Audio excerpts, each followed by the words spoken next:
Pentsa ezazu zure mugikorrean edo ordenagailuan. Erabiltzen dituzun gailuetan. Ez da zientzialari batek bakarrik sortutako zerbait, ez da ingeniari batek asmatutako tresna izolatu bat ere. Bi munduren arteko nahasketa da.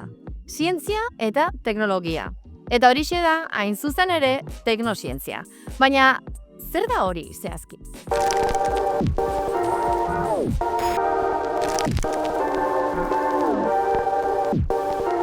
Tradizionalki, zientzia eta teknologia bereizita ulertu izan ditugu. Zientziak errealitatea aztertzen du, jakintza bilatzen du, teknologiak berriz, jakintza hori aplikatu eta tresnak sortzen ditu. Baina, azken hamarkadetan muga horiek lausotu egin dira.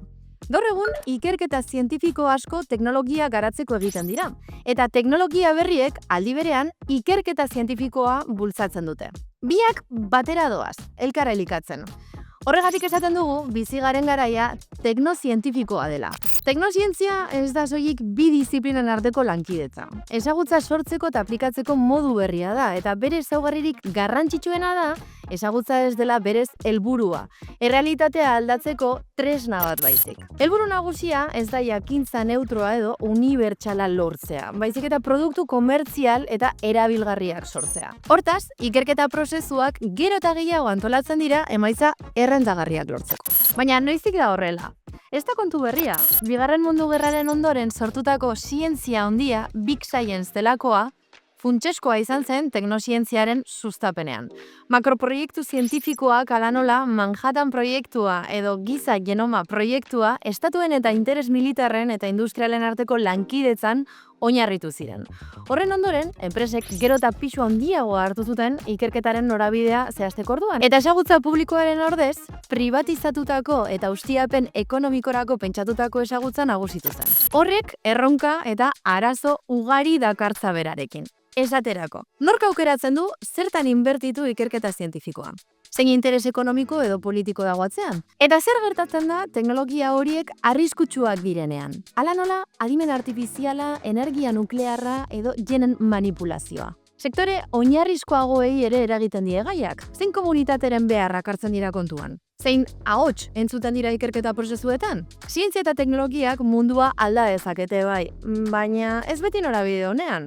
Batzuetan desberdintasunak handitu ditzakete. Esaterako, farmazia industriak gaitz arraro batzuk ikertzen ditu, soilik irabazi ekonomiko handia dagoenean, eta herrialde txiroetako arazo larriak ahaztuta geratzen dira. Gailu berri bat ateratzen den bakoitzean, ez du zertan esan nahi, ezagutza tekniko-zientifikoan benetako aurrera pausurik egin denik. Produktuen eguneratze jarraitu horrek kontsumo joera sustatzen du. Baina ez beti gizartearen onerako. Azken finean, produktu asko diseinatuta daude zaharkitze programatuarekin. Konponketak zailtzen dira eta erabiltzaileak sistematikoki behartzen dira bertsio berriak eskuratzera. Baditu ari honek korapilo gehiago ere. Teknozientziaren garaiotan, ezagutza zientifiko eta teknologikoaren privatizazioa gero eta ohikoagoa da. Laborategietan edo unibertsitateetan egindako aurkikuntza askok ez dute askatasunez zabaltzeko aukera. Patente, lizentzia edo copyright bidez babestuta daude. Sarri, ikerketaren karga ekonomikoa erakunde publikoek jasotzen dute, baina gero,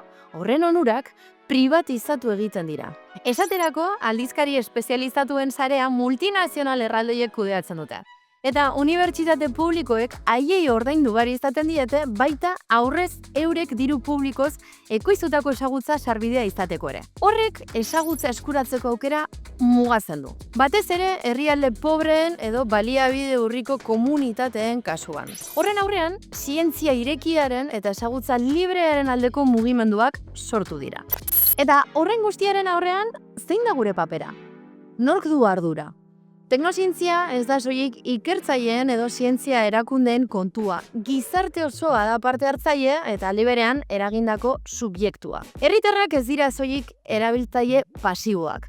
Teknologia erabiltzen dute, haien gorputzak eta bizimoduak esperimentazio eremutzat hartzen dira eta sarritan haien beharrak eta hotsak ez dira kontuan hartzen. Horregatik, funtsezkoa da herritarren parte hartzea bultzatzea. Ez bakarrik teknologia kontsumitzeko garaian, baita ikerketa eta garapen prozesuen diseinuan ere.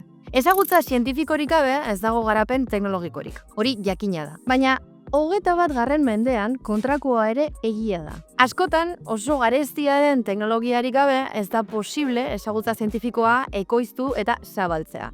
Horregatik esaten da, 21. mendean zientzia teknozientzia bihurtu dela. Gaur egun, erronkei aurre egiteko beharrezkoa da zientzia eta teknologia ikuspegi demokratikoago batetik ulertzea. Ezagutza ez da soilik elite tekniko baten esku egon behar, baizik eta gizarte osoaren zerbitzura jarri. Horrek esan nahi du, ikertzaileek beren lanaren ondorio sozial eta etikoak kontuan hartu behar dituztela, eta erakundeek bideak jarri behar dituztela, ikerketa horiek diru publikoz edo interes orokorraren arabera garatu daitezen. Teknozientziaren etorkizuna ez da neutroa izango. Norabidea aukeratzea da kontua. Eta norabide batean edo bestean, tira egiteko kontzientzia kritikoa, eztabaida publikoa eta elkarlana beharrezkoak dira. Laster arte.